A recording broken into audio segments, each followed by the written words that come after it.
ಎಲ್ರಿಗೂ ನಮಸ್ಕಾರ. ಚಳಿಗಾಲಕ್ಕೆ ತುಂಬಾನೇ ಬಿಸಿಯಾಗಿರುವಂಥ, ಸಾಫ್ಟ್ ಆಗಿರುವಂಥ, ವಿಶೇಷ ರುಚಿಯಿಂದ ಕೂಡಿರುವಂಥ ಒಂದು ಪರಾಟ ಮಾಡ್ತಾ ಇದ್ದೀನಿ. ಮಕ್ಕಳಿಗೆ ತುಂಬಾನೇ ಇಷ್ಟ ಆಗುತ್ತೆ. ಬೆಳಗಿನ ತಿಂಡಿಗೆ, ರಾತ್ರಿ ಊಟಕ್ಕೆ ನೀವು ಇದನ್ನ ಮಾಡ್ಕೋಬಹುದು. ತುಂಬಾನೇ ಫ್ರೆಶ್ ಆಗಿರೋ ತರಕಾರಿ ಸಿಗುವಂಥ ಕಾಲ. ಹೇಗೆ ಮಾಡೋದು ಅಂತ ನೋಡೋಣ. ಒಂದು ಬೀಟ್ರೂಟ್ ತಗೊಂಡಿದ್ದೀನಿ. ಅದರ ಸಿಪ್ಪೆನ ನಾನು ತೆಕ್ಕೋತಾ ಇದ್ದೀನಿ. ಒಂದು ದೊಡ್ಡ ಗಾತ್ರದ ಬೀಟ್ರೂಟು ಅಥವಾ 2 ಮೀಡಿಯಂ ಸೈಜಿಂದು ಯಾವ್ದು ಬೇಕಾದರೂ ನೀವು ತಗೋಬಹುದು. ಈಗ ಇದನ್ನು ಚೆನ್ನಾಗಿ ತೊಳ್ಕೊಂಬಿಟ್ಟು ದಪ್ಪ ದಪ್ಪಕ್ಕೆ ಹೆಚ್ಕೋತಾ ಇದ್ದೀನಿ. ಇದನ್ನು ನಾವು ಆಮೇಲೆ ಬೇಯಿಸ್ಕೋತಾ ಇರೋದ್ರಿಂದ ತುಂಬ ಸಣ್ಣಗೆ ಹೆಚ್ಚೋ ಅವಶ್ಯಕತೆ ಏನೂ ಇಲ್ಲ. ಈ ಥರ ದಪ್ಪ ಚೂರುಗಳನ್ನ ಮಾಡಿಕೊಂಡು ಕುಕ್ಕರಲ್ಲಿ ಹಾಕ್ಕೊಂಡು ತುಂಬಾನೇ ಕಡಿಮೆ ಪ್ರಮಾಣದ ನೀರನ್ನು ಹಾಕ್ಕೊಂಡು ಬೇಯಿಸ್ಕೋಬೇಕು. ಇದಕ್ಕೇನು ಉಪ್ಪು ಹಾಕೋ ಅವಶ್ಯಕತೆ ಇಲ್ಲ. ನಿಮಗೆ ಬೇಕು ಅಂತಂದರೆ ಒಂದು ಚಿಟಿಕೆ ಉಪ್ಪನ್ನು ಬೇಕಾದರೆ ಹಾಕ್ಕೋಬೋದು. ಈಗ ನಾನು ಈ ಚೂರುಗಳನ್ನೆಲ್ಲ ಕುಕ್ಕರ್ಗೆ ಹಾಕ್ಕೊಂಡಿದ್ದೀನಿ. ನೋಡಿ, ತುಂಬಾನೇ ಕಡಿಮೆ ನೀರನ್ನು ಹಾಕ್ಕೊಂಡಿದ್ದೀನಿ. ಇದನ್ನ ಒಂದು 3 ಬಾರಿ ವಿಷಲ್ ಬರ್ಸ್ಕೊಳ್ಳೋಣ, ಮೆತ್ತಗಾಗತ್ತೆ. ಇಲ್ಲಿ ನಾನು ಆಲೂಗೆಡ್ಡೆನ ಬೇಯಿಸಿ ಇಟ್ಕೊಂಡಿದ್ದೀನಿ, ತಣ್ಣಗಾಗಿದೆ. ಇದರ ಸಿಪ್ಪೆಯನ್ನು ತೆಕ್ಕೊಂಬಿಡೋಣ. ನಿಮಗೆ ಎಷ್ಟು ಜನಕ್ಕೆ ನೀವು ಮಾಡ್ತಾ ಇದ್ದೀರಾ ಅಂತ ನೋಡಿಕೊಂಡು ಆಲೂಗೆಡ್ಡೆನ ತಗೋಬೇಕಾಗತ್ತೆ. ನಾನಿಲ್ಲಿ ಸುಮಾರು ಒಂದು 5 ಅಥವಾ 6 ಸಣ್ಣದಾಗಿರೋದ್ರಿಂದ ತಗೊಂಡಿದ್ದೀನಿ. ಇದನ್ನ ಮ್ಯಾಶ್ ಮಾಡ್ಕೊಂಬಿಡೋಣ. ಪೂರ್ತಿಯಾಗಿ ಮ್ಯಾಶ್ ಮಾಡ್ಕೋಬೇಕು. ಎಲ್ಲೂ ಸಣ್ಣ ಚೂರುಗಳು ಅಥವಾ ಗಡ್ಡೆಗಳು ಇರ್ಕೂಡ್ದು. ಈಗ ನೀರನ್ನ ಇಟ್ಕೊಂಡಿದ್ದೀನಿ. ನಾನು ಎಲೆ ಮಾತ್ರ ಬಿಡಿಸ್ಕೊಂಡಿರೋ ಅಂತ ಮೆಂತ್ಯ ಸೊಪ್ಪನ್ನ ಈ ನೀರಿಗೆ ಹಾಕ್ಕೊಂಡು ಚೆನ್ನಾಗಿ ತೊಳ್ಕೊತಾ ಇದ್ದೀನಿ. ಫ್ರೆಶ್ ಆಗಿರೋ ಮೆಂತ್ಯ ಸೊಪ್ಪನ್ನ ತಗೊಂಡಾಗ ತುಂಬಾನೇ ಚೆನ್ನಾಗಿರುತ್ತೆ. ಈಗ ಇದನ್ನ 2-3 ಬಾರಿ ತೊಳ್ಕೊಂಬಿಟ್ಟು ಸ್ವಲ್ಪ ನೀರನ್ನೆಲ್ಲ ತೆಕ್ಕೊಂಬಿಡೋಣ. ನೀರಾಗಿ ಇರೋದು ಬೇಡ.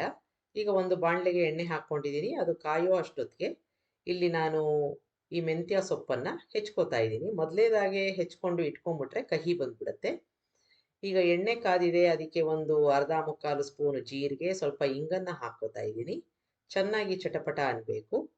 ಇದಾದ ನಂತರ ಈಗಾಗಲೇ ನಾವು ಹೆಚ್ಕೊಂಡಿದ್ವಲ್ಲ, ಫ್ರೆಶ್ ಆಗಿ ಹೆಚ್ಕೊಂಡಿರೋ ಅಂತ ಮೆಂತ್ಯ ಸೊಪ್ಪನ್ನು ಹಾಕ್ಕೊಂಡು ಬಾಡಿಸ್ಕೋಬೇಕು. ಚೆನ್ನಾಗಿ ಎಣ್ಣೆಯಲ್ಲಿ ಬಾಡಿಸ್ಕೊಳ್ಳೋದ್ರಿಂದ ಮೆತ್ತಗಾಗತ್ತೆ, ಜೊತೆಗೆ ಅದರ ಕಹಿ ಕೂಡ ಬರಲ್ಲ. ನೀರು ಹಾಕೋದು ಬೇಡ. ಹಾಗಾಗಿ ನಾನು ಮೊದಲೇ ಹೇಳಿದಾಗೆ ಮೆಂತ್ಯ ಸೊಪ್ಪನ್ನು ತೊಳ್ಕೊಂಡು ಸ್ವಲ್ಪ ಬಟ್ಟೆ ಮೇಲೆ ಹಾಕ್ಕೊಂಡು ಒಣಗಿಸ್ಕೊಂಡಂಗೆ ಮಾಡಿಕೊಂಡು ಆ ನಂತರದಲ್ಲಿ ಕಟ್ ಮಾಡ್ಕೋಬೇಕು. ಈಗ ಬಾಡಿಸ್ಕೋತಾ ಇದ್ದೀನಿ. ಈಗ ಸುಮಾರು ಅರ್ಧ ಮುಕ್ಕಾಲು ಬೆಂದಿದೆ. ಅರಿಶಿನ ಹಾಕ್ಕೊಂಡಿದ್ದೀನಿ, ರೆಡ್ ಚಿಲ್ಲಿ ಪೌಡರ್ನ ಹಾಕ್ಕೊಂಡಿದ್ದೀನಿ, ಧನಿಯಾ ಪೌಡರ್ನ ಹಾಕ್ಕೊಂಡಿದ್ದೀನಿ. ಚೆನ್ನಾಗಿ ಸಣ್ಣ ಊರಿನಲ್ಲಿ ಇದನ್ನು ಬಾಡಿಸ್ಕೊಳ್ಳೋಣ. ಒಂದು ಮುದ್ದೆ ಥರ ಆಗುತ್ತೆ, ಪೂರ್ತಿಯಾಗಿ ಬೇಯುತ್ತೆ. ಈ ಥರ ಆದರೆ ಸಾಕು. ಇದಕ್ಕೆ ನಾವು ಈಗಾಗಲೇ ಮ್ಯಾಶ್ ಮಾಡಿ ಇಟ್ಕೊಂಡಿದ್ವಲ್ಲ ಆಲೂಗೆಡ್ಡೆ, ಅದನ್ನು ಹಾಕ್ಕೋತಾ ಇದ್ದೀನಿ.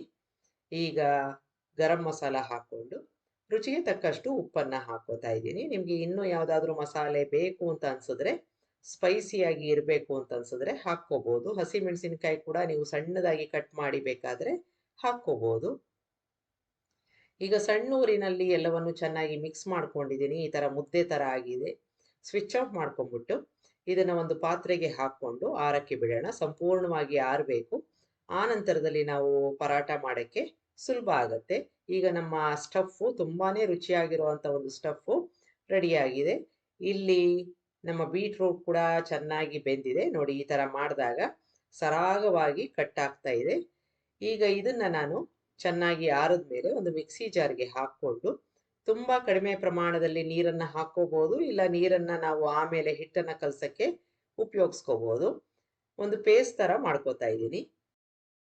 ಒಂದು ಪಾತ್ರೆಗೆ 2 ಕಪ್ನಷ್ಟು ಗೋಧಿ ಹಿಟ್ಟು, ಸ್ವಲ್ಪ ಓಂ ಕಾಳನ್ನು ಹಾಕ್ಕೊಂಡು, ರುಚಿಗೆ ತಕ್ಕಷ್ಟು ಉಪ್ಪನ್ನು ಹಾಕ್ಕೊಂಡು 1 ಅಥವಾ 2 ಸ್ಪೂನ್ನಷ್ಟು ಎಣ್ಣೆನ ಹಾಕ್ಕೊಂಡಿದ್ದೀನಿ. ಈಗ ನಾವು ರುಬ್ಕೊಂಡಿರೋ ಒಂದು ಬೀಟ್ರೂಟು ಪೇಸ್ಟ್ ಇತ್ತಲ್ಲ, ಅದನ್ನು ಹಾಕ್ಕೊಂಡು ಮೊದಲನೇದಾಗಿ ಮಿಕ್ಸ್ ಮಾಡ್ಕೊಳ್ಳೋಣ. ಆ ನಂತರದಲ್ಲಿ ಬೇಕಾದರೆ ನೀರನ್ನು ಹಾಕ್ಕೊಂಡು ಕಲಿಸ್ಕೋಬೋದು. ಈಗ ಸ್ವಲ್ಪ ಒಣಕಲಾಗಿದೆ, ಹಾಗಾಗಿ ನಾನು ಸ್ವಲ್ಪ ನೀರನ್ನು ಹಾಕ್ಕೊಂಡು ಕಲಿಸ್ಕೊಂಡು ಮೃದುವಾಗಿ ಕಲಿಸ್ಕೊಂಡು ಇಡ್ತಾ ಇದ್ದೀನಿ. ಸುಮಾರು ಒಂದು 15ರಿಂದ 20 ನಿಮಿಷ ನೆನೆಯಕ್ಕೆ ಬಿಡೋಣ. ನಾವು ಬೀಟ್ರೂಟ್ ಬೇಯಿಸೋಕ್ಕೆ ಉಪಯೋಗಿಸಿದ್ವಲ್ಲ ನೀರು, ಅದನ್ನು ಕೂಡ ಬಳಸ್ಬೋದು. ಈಗ ಚೆನ್ನಾಗಿ ನೆಂದಿದೆ. ಒಂದು ಕಿತ್ಲೆ ಹಣ್ಣಿನ ಗಾತ್ರದಷ್ಟು ಹಿಟ್ಟನ್ನ ತಗೊಂಡು ಈ ರೀತಿಯಾಗಿ ಬಟ್ಲು ತರ ಮಾಡ್ಕೋತಾ ಇದ್ದೀನಿ. ಕೈಯಲ್ಲಿ ಈ ತರ ಮಾಡ್ಕೊಂಡಾಗ ಆಗತ್ತೆ. ಇಲ್ಲಿ ಸ್ಟಫ್ ಸಂಪೂರ್ಣವಾಗಿ ಆರಿದೆ. ನೀವು ಎಷ್ಟು ಸ್ಟಫ್ ಅನ್ನ ಇಡಬೇಕು ಅಂತ ಬಯಸ್ತೀರಿ ಆ ತರ ಉಂಡೆಗಳನ್ನ ಮಾಡ್ಕೊಂಡು ರೆಡಿಯಾಗಿ ಬೇಕಾದ್ರೆ ಇಟ್ಕೋಬಹುದು. ಚೆನ್ನಾಗಿ ಅದಕ್ಕೆ ಫಿಲ್ ಆದಾಗ ತುಂಬಾನೇ ರುಚಿಯಾಗಿರುತ್ತೆ. ಈಗ ಅದರಲ್ಲಿ ಒಂದು ಉಂಡೆನ ನಾನು ತಗೊಂಡು ಹಿಟ್ಟಿನ ಒಳಗಡೆ ಇಟ್ಕೊಂಡು ಈಗ ನಿಧಾನಕ್ಕೆ ಈ ತರ ಬಟ್ಲು ತರ ಮಾಡ್ಕೊಂಡಿದ್ದೀನಿ. ಸುತ್ತಲೂ ಅದನ್ನ ಎಕ್ಸ್ಪ್ಯಾಂಡ್ ಮಾಡ್ಕೋತಾ ಹೋಗೋಣ. ಪೂರ್ತಿಯಾಗಿ ಅದು ಕವರ್ ಆಗುತ್ತೆ. ಈ ತರ ಮಾಡ್ಕೋತಾ ಹೋಗ್ಬೇಕು ನಿಧಾನಕ್ಕೆ, ಎಲ್ಲೂ ಬಿರುಕು ಬಿಡಲ್ಲ. ಜೊತೆಗೆ ನೀವು ಲಟ್ಟಿಸ್ಬೇಕಾದ್ರೆ ಓಪನ್ ಆಗಲ್ಲ.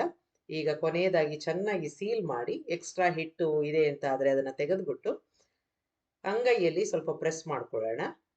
ಎಲ್ಲೂ ನೋಡಿ ಬಿರುಕಿಲ್ಲ, ಓಪನಿಂಗ್ ಇಲ್ಲ. ಇದನ್ನ ಒಣ ಹಿಟ್ಟಿನಲ್ಲಿ ಅದ್ಕೊಂಡು ಹಗುರವಾಗಿ ಲಟ್ಟಿಸ್ಕೋಬೇಕು. ಅದಕ್ಕೆ ಮುಂಚೆ ಸ್ವಲ್ಪ ಕೈಯಲ್ಲಿ ಪ್ರೆಸ್ ಮಾಡ್ಕೋತಾ ಇದ್ದೀನಿ.